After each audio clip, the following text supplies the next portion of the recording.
And now we're going to hear from Adult Ministries with Stephanie Sparks. I keep ordaining people. Excuse me for that.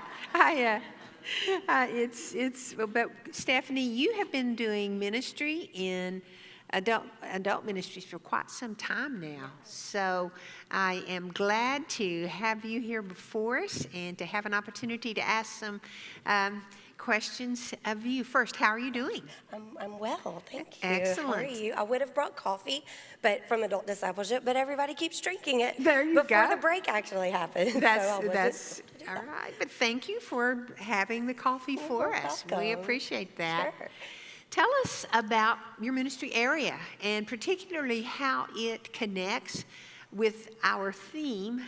And this theme is, as you know, so central to the mission of the church, offering Christ every day. I think it's so important. I've loved hearing about sharing our stories, because as we grow in our discipleship and as we have those discipleship experiences, that's what's happening. We're just sharing with each other. And so one of the important things that adult discipleship does is we strive to create those opportunities for leaders to feel equipped in creating those experiences, but then also in the experiences that the participants can have in that opportunity, as well as our opportunities to grow personally on our own. So through Read Together, through the podcasts, the different Bible studies that we encourage, all of it also leads to sharing our stories and sharing in those experiences together. Yes, and you named just then some of the initiatives that the discipleship team that Adult Ministries has provided and developed across the years. List the top four. So top four, I would say Read Together, where we read through the entire Bible in a year. We've done different methods of that. Coming in 2024, we're going to go back to the first one that we did, and we're really excited about that. Our Pray Together podcasts are really special, where people can share prayer practices that they've experienced and that are important to them with others so that you can try them out. And you include people from North Alabama, but also sometimes people from outside of North Alabama with we've those had podcasts. people from the Holston Conference that's helped us.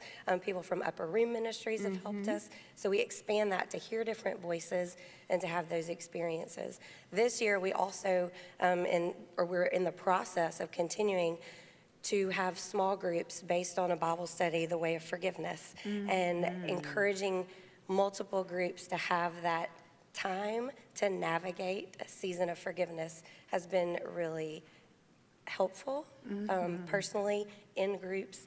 And then also we're looking forward to hearing more fruit from that as the year goes on. Excellent. So pray together and read together, and then the study together. What's the fourth one? The fourth one I would say is we have a midweek Ignatian Examine that happens. It's through a Google Meet, so you can be wherever you are in the moment. You can log on, and you can just have some moments at the end of the day on Wednesday evenings at 8:30 to just sit and center yourself and consider the day, think of what's ahead.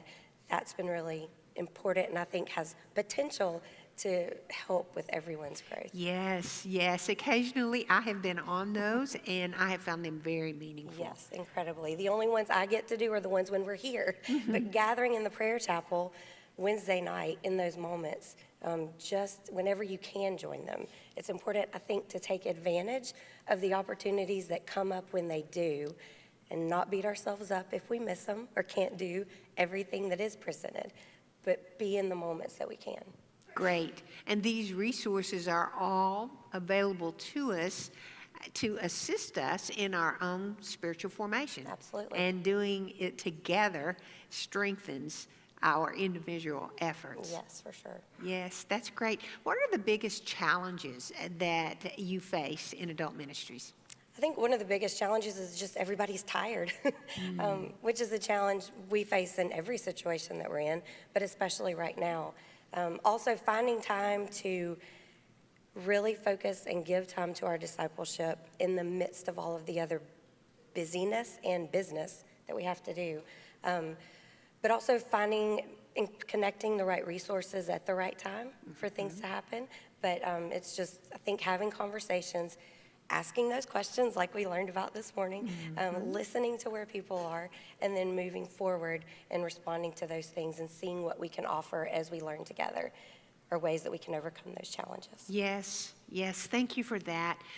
So I have a question about the intersection between adult discipleship and our Dismantling Racism initiative. What would you say about that? I think we really strive to look for resources from various places, those from discipleship ministries, those from the United Methodist Church, and other efforts in order to connect the local church with the larger church in the midst of our conference. We're inclusive. We strive to find diverse voices through the podcasts and in places where we can all learn from each other. Also, on our Facebook posts, we have Facebook pages for adult discipleship, and if you're on Facebook, I know you are, or lots of us are, go like those pages and interact with what's going on. You'll see posts celebrating and informing us this month about Juneteenth and Pacific Islanders, so we try to really broaden knowledge about other cultures and how we can engage with each other. So you have a lot of excitement about adult ministries. I don't know that everyone is aware of the role you play in your local church. Talk about that a little bit. Well, my title is Minister of Christian Development, and in a lot of ways I describe it as an associate without credentials. But one of the things that we do is we have our Bible studies that meet together. We come up with creative ways, and this past spring, the Spiritual Formation Committee came up, which is a subcommittee of adult discipleship, invited groups from all over the conference to participate in the Way of Forgiveness Bible study. And so we decided at Huffman to use Lent as an opportunity to offer that. And it was an incredible time of growth. We had 2 of these studies that were offered, and one of them was an intergenerational experience that involved our teenagers and some of our older members of the church. And the experience of navigating and discussing forgiveness is really indescribable. And having that shared experience from students who are in high school, as well as those who are retired, wanting to support, not knowing what to do, it was really, really powerful. And there's one of the weeks in particular that we discussed navigating anger. I believe the chapter is called Transforming Anger. The Wednesday we were meeting happened to be the same week as the shooting at Covenant School in Nashville. And one of the questions that we had to consider was, what are things that Jesus would weep for today? We were discussing when he came in and flipped over all the tables.